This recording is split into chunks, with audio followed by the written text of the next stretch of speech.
early exchange, shaping policy, advancing development. This is Early Exchange, where the big story lives. Last week, the UN Committee on Fisheries and Aquaculture held a session, which is the 36th session of the conference for this year. It was held in Rome, that's in Italy, to address the global challenges that has to do with fisheries and all that things that has to do with aquaculture globally. Now, we're going to look at the thrust of the conversation and some of the submissions at this conference. It was the 36th session of the UN Committee on Fisheries. Joining us in this conversation is Akande Olalekan Paul, who is an expert when it comes to aquaculture and marine resources management. Akande, glad to have you join us on Early Exchange this morning. Good morning. It's a pleasure joining you again today. Great, good to see you again. Always a pleasure having you around to intervene on sensitive topics like this. So, for our viewers to have a better understanding of today's conversation, the UN Committee on Fisheries had their 36th session last week in Rome. Now, give us a background to this conference, what is so significant to this conference, and the role in promoting the growth of fisheries and aquaculture globally. Talk to us. Thank you very much, and good morning once again. The significance of this conference is that the fishery and aquaculture globally provide the needed protein nutrition to almost everybody. You know, there are a whole lot of people that depends on marine resources, fishery, fish resources from rivers and marine water body across the globe. There are a whole lot of vulnerable people who has no money to buy high cost protein material, but they can easily afford fish and fishery products. And that's why the global body, such as UN, Food and Agriculture Organization, WTO, are working seriously that these fishery resources are sustainable. You know, when we say sustainable, is that we should be able to harness these resources now to meet our need, and also not to jeopardize the need of coming generation. So the focus of these conferences for the United Nations, the Food and Agriculture Organization, is that fishery resources across the globe in our marine water body, inland water body, and wherever we can get these resources are sustainable. So the focus is sustainability. And that is why WTO has been looking for a way to have an agreement on fishery, or what they refer to as fishery subsidy. It took them a very long year to be deliberating on this agreement before they came to a conclusion in 2022, July, just like 2 years ago. They have this landslide agreement on fishery subsidy that will focus on sustainability of the resources, and also to be able to address the issue of IUU, that's illegal, unreported and unregulated fishing, and also address the issue of subsidy of over capacity of developed country companies in harnessing these fishery resources. So the significance of it is to measure where we are on this sustainability aspect of fishery and what needs to be done, what are the hindrances or obstacles along our way to address it, and who are those people that are not really assent or put their signatory, the country that have not put their signatory to this agreement, in order for them to work towards it so that we can the agreement can actually come into force. Because right now there is an agreement, but it's not yet into force. And that's why these conferences and dialogues are very significant, so that the agreement can actually come into force, and those needed support for developed country, developed nations can tap into the agreement, because there's a certain fund that the agreement, the subsidy is made available to support the development of developing nation and least developing country in order to develop their fishery, in order to harness the potential in the fishery and the aquaculture sector of their country. So that's why this conference is very, very significant. All right, good morning, Akande. Great to see you. Good morning, Blessing. So let's look at some of the things that the WTO agreement on fisheries subsidies aim to achieve. One of them is prohibited subsidies on illegal, unreported and unregulated fishing. Now, you understand that countries would not intentionally come up with subsidy policy that would encourage illegal, unreported, and unregulated fisheries. What are some of the issues with these subsidy plans that indirectly encourage these activities? When it comes to harvesting or harnessing fishery resources in the global marine ecosystem, most of the companies that are really involved in this are from developed nations that have the capacity, they have the resources to be able to do so. If you look at what is happening today, most of African countries does not have a flag vessel, these fishery vessels that go into the water body to, especially to the high sea, to do these fishery activities. We only have small vessels that can explore our coastal waters. So what this means is that most of the developed countries have provisions for their companies. One, the company have the capacity to do whatever they want to do, and yet their government make subsidy available for them to further enhance their capacity. And that's why WTO is saying, look at this. What we want is that the company that have capacity to harness these resources should not be given more power. And because of issue of, I think there was a time we were discussing this issue of illegal, unreported, and unregulated fishing that the world body that have been trying to tackle years back, which up to now, there have not been, there's no yet solution to that. There are a lot of campaigns, a lot of advocacies, but to get these companies to be able to desist from this action, take a whole lot of issue. We are looking at technological approach now. We are looking at taking of enforcement and so on and so forth. And because we are not able to bring this high UU issue to tackle it yet, and that's why WTO and other bodies say, okay, don't overcapacitate this company so that they will have more power, more technology, more innovation to be able to explore our ocean beyond what we want them to do, so that they will not jeopardize the sustainability of the ocean. So that is the focus. They want the developed country that make this provision available for their company to look at some criteria before they can give this subsidy to the company, so that our issue of sustainability will not be jeopardized. All right, let's do a proper analysis of the agreements, that was upheld at the 36th session of the conference. The Committee on Finance, that forum happens to be the largest body globally when it comes to gathering of policymakers as regards issues related to fisheries and aquaculture. But why do you think there have been contending issues as regards some of these agreements, non-binding agreements? What are some of the critical issues that have been of concern globally as regards these agreements?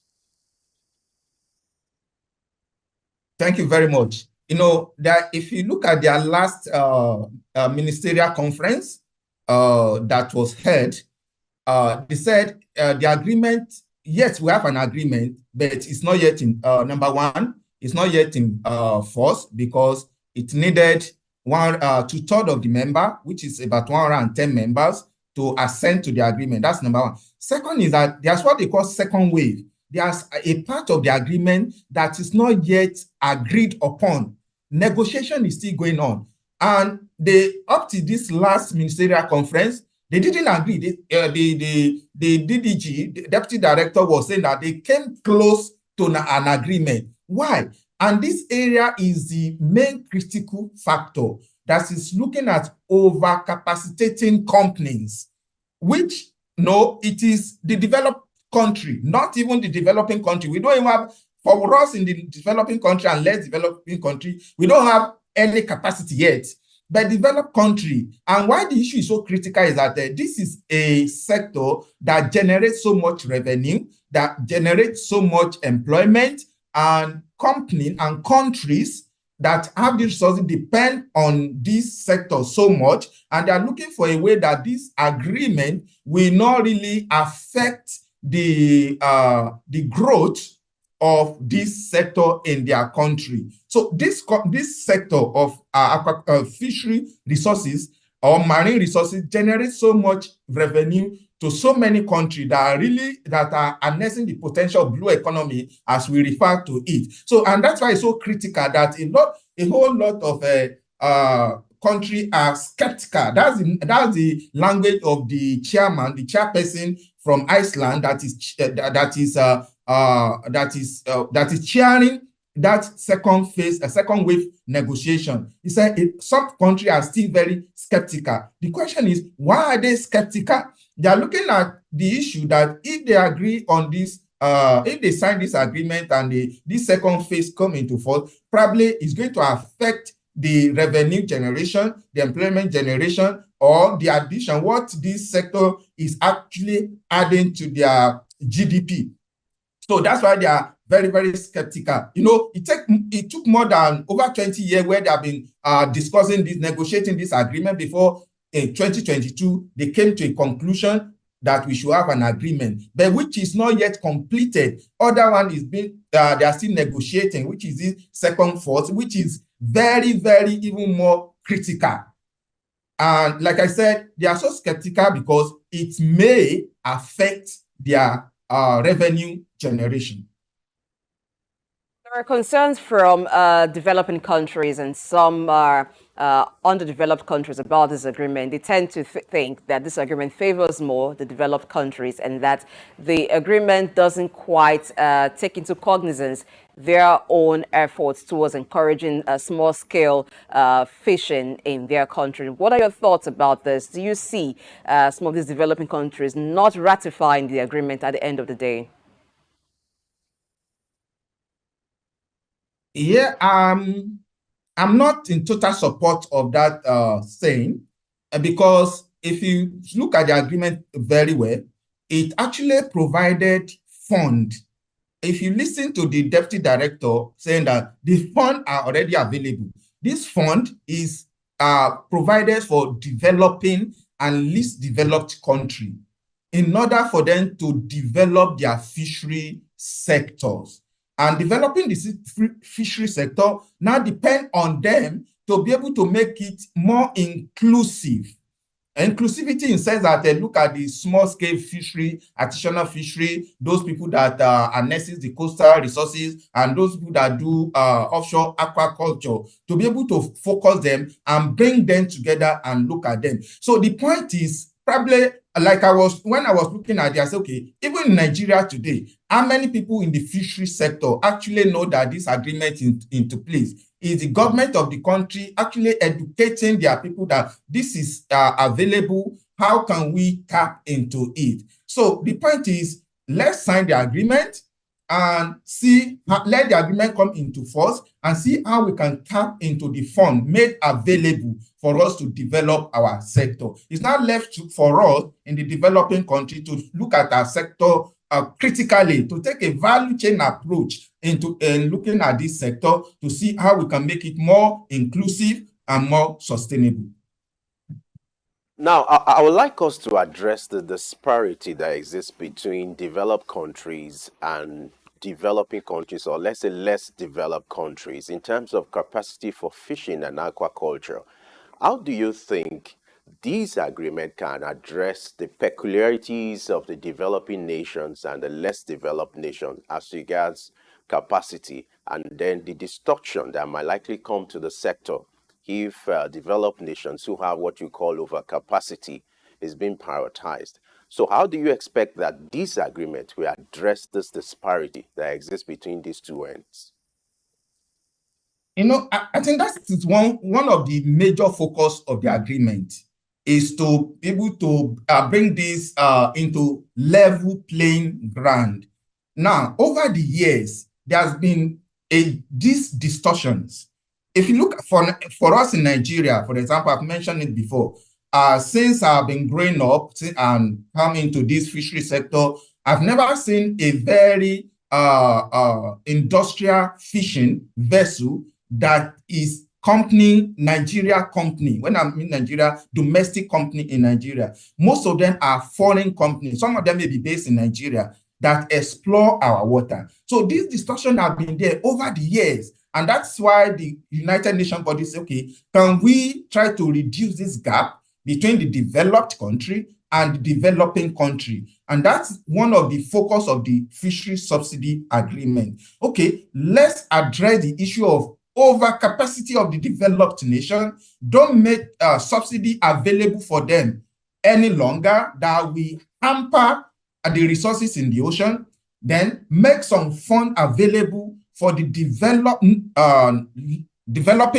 country and less developing country to be able also to grow, to develop their own fishery sector. In developing it, they'll be able to bring out, companies should be able to make the fund available where company can tap into, maybe to acquire modern fishing vessels and gears to be able to go into the open sea to harness these resources. So the point is, the agreement is actually looking at balancing or reducing the gap between the developed and developing countries.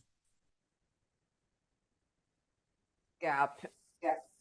Is the WTO able to actually bridge this gap? Looking at the fact that the WTO, even when this, if this agreement is ratified by most countries that are members of it, the WTO doesn't enforce sanctions on countries. So while the agreements may be ratified by countries, does the WTO have the powers to sanitize the global fishery sector? Let's look at the countries that are involved here, the underdeveloped countries, which you have mentioned that for some of them, the developed countries, companies in developed countries have been exploring their waters. What should be the responsibility of each country in safeguarding their waters and curbing illegal, unreported, and unregulated fishing rather than hope only on the WTO agreement? Thank you very much, Blessing. This is a very critical question. And most of the time when I discuss this, I always say that let's first look inward. They say charity begins at home. What are we doing as a people, as a government, to actually tackle this before we look into WTO? Because each country has a responsibility to be able to harness, not just harness, to protect their resources and environment. That's what we call EEZ, Economy Exclusive Zone, to each country on the water body, which they have the authority to protect, to harness the resources. It actually belongs to them, not the one that belongs to everybody in the open ocean. So, but what is each country doing to be able to safeguard these resources at their disposal? What resources have we put together to channel, to develop it over the years? So for me, this is what we should be looking at. Each government should look inward to have a strategy. I was writing about blue economy. I said each country should address blue economy or the marine resources based on what is available to them. For us in Nigeria, we have over 800-kilometer shoreline that we have with the ocean. What are we doing to harness it? How are we developing it over the year? We have a lot of agencies looking at that. We have NIMASA, we have this, we have that. Now we have the Ministry of Marine and Blue Economy.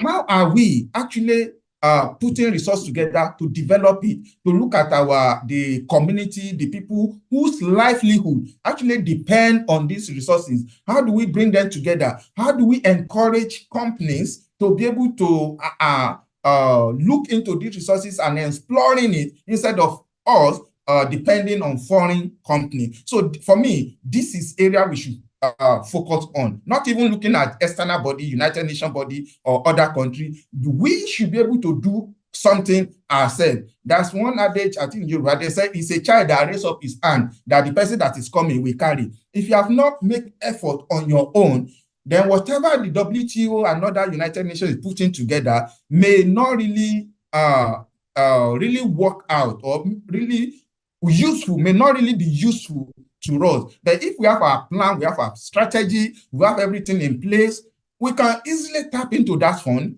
to buffer what we have already, what we have started, and to really accelerate what we are doing.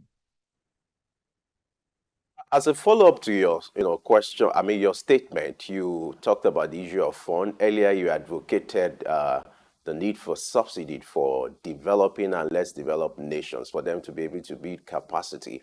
You're aware of the politicking that, trails the issue of subsidy, lack of objectivity when it comes to the issue of subsidy as regards some of these developing or less developed nations. And the fact that when it comes to water resources, this sector is largely not regulated. How much of a challenge will this be? Because you're advocating for the disbursement of subsidy. You're aware of what happened to the issue of petroleum in Nigeria, for instance, the racketeering, that trade that. How can this be avoided if that's your stand as regards how to develop the capacity for developing and less developed nations? The issue of transparency, the right framework to ensure that the issue of subsidy achieve the purpose intended. What's your take on this? Thank you very much. I think what we should do as a nation is that we've tried something before it fails. We should analyze the subsidy we have done, especially the petroleum subsidy. Why does it fail? What is the issue? And before we go into another type of subsidy, we should be able to take the lesson learned from this other subsidy and build on it. That's okay. We don't want to make this mistake any longer. So this is what we should have a framework from the beginning that is different from what we have done before. Because if you keep doing the same thing the same way, you can't expect a different result. It's still the same result we are going to get. So we should now take a different approach. Subsidy is working all over the world. I always tell people when we say subsidy in Nigeria is not working, I say, what is our peculiarity? What is the issue with us? It's not the subsidy that is the issue. It's we, the people, that have the issue. So there should be a paradigm shift. There should be a new approach, not the same approach we have been doing before. Because if we follow the same approach, then you should not expect a different result. But what we advocate for is to look at what went wrong previously. How can we now avoid this? Now we should now have a framework or a strategy on a new approach that we are going to utilize the subsidy if we are given the opportunity at the end of the day. Demand side. Now, one of the reasons unregulated, unreported, and even illegal fishing has continued because there's a high demand. Does this agreement has the ability to distort the global fishing markets? It may, but it's not something that will happen immediately. There are established structure already in the developed country. Company, everything is there. So it's not something that will happen immediately. Even it's going to happen, it's going to take some years, because developing country, at least developed country, we have to start looking at their own country, their own resources, the company, domestic company, how they are going to grow over the years. But it may eventually, if all things being equal, global, there's politics everywhere, even global, there's global politics in fishery and everything. Everybody will continue to play how it's going to favor them. But it is now left for us in the developing nation, the less developing country, to look at what we can also do, learn from those that have been doing it before, to also grow the same way. Because if we don't do anything ourselves differently, then that cannot be achieved. But I'm sure if we're able to also get this done and we grow at some pace over the year, we can get to that point, but not immediately. But for me, what I think we should be doing, okay, let's start something. Let the people whose livelihood, environment depend on these resources, let's be getting something. Let us have our own localized domestic company. Let us start something. When we start something, then we can grow from there. Thank you. In the supply of the assortment of different kinds of fishes that come from various countries imported into Nigeria, for instance. Now, when this agreement comes into force and in the quantity they used to be imported, they are not coming, what would happen to the prices of these fishes? What is the way to address things like that? So we believe that if they are no longer coming imported, the belief is that locally, domestically, we're already exploring and harvesting these resources to meet our need. So what we will need to import is the gap that will remain, that we are not able to meet. So the problem of price is demand. Supply. If the supply is there, then the issue of pricing hiking will not really be there. So the point is, before we stop importing, or this will stop, like I said, it's going to be over time. We believe that we should have domestic company that already are harnessing and exploring these resources locally, bringing it into the local market, and that will now make the supply available, which will not necessarily make the price to go higher. Olalekan, I learned you're supposed to be in another meeting, so let's wrap up with this. Let's look at the impact of climate change on fisheries and aquaculture globally. That's been of concern. How can these concerns be addressed in a way that it will not mitigate the potential inherent in this sector quickly? The issue of climate change is everywhere, and it's a global issue.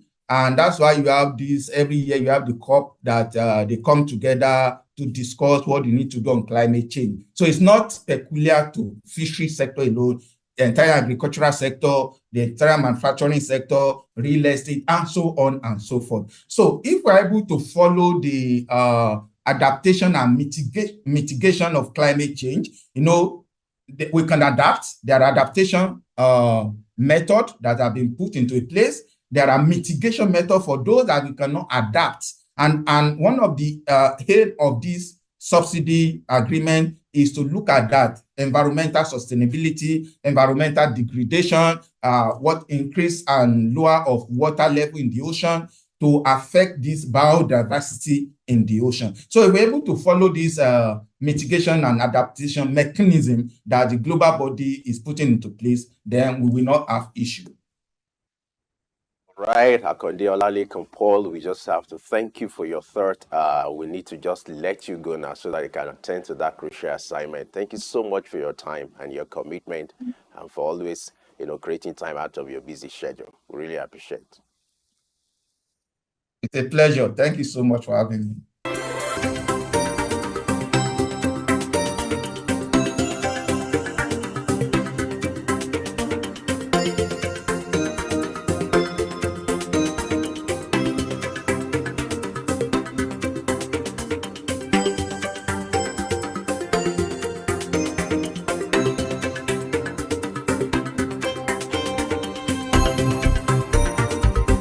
Exchange, shaping policy, advancing development.